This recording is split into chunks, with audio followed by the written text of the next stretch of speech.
I was rocking back and forth, my body sliding uncontrollably toward him. Before long, I felt my entire lower body land in his lap. I instinctively twisted. Oh my God!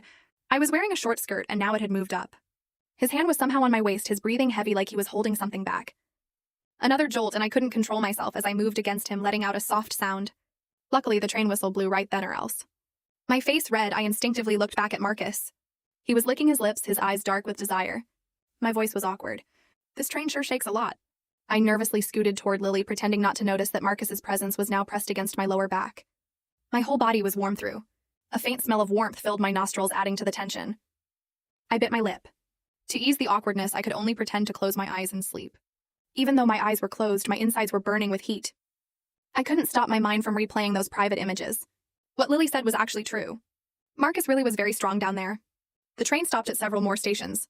The adjacent cars had emptied out. Only the three of us were left. Lily got up for a drink of water, then fell back asleep. I was just wondering if I should go sleep in the next car when the train started moving again. With all the swaying, I couldn't get up from the bunk. I had no choice but to press my lips together and keep lying between them. Now Marcus and I were facing each other. In the dim light, I could clearly see the flush on his face. He was absorbed in his phone. I glanced casually at the window reflection and saw that he was watching certain content on his phone. I instantly felt ashamed and embarrassed. I quickly rolled over to look away. But my body was inexplicably burning up. To avoid awkwardness, I just pretended to sleep. But soon the train started shaking again.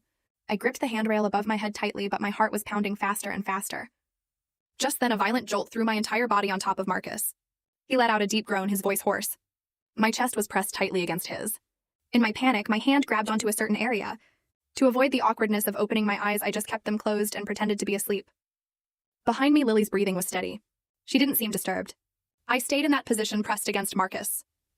But what I didn't expect was that his hand suddenly moved toward my chest.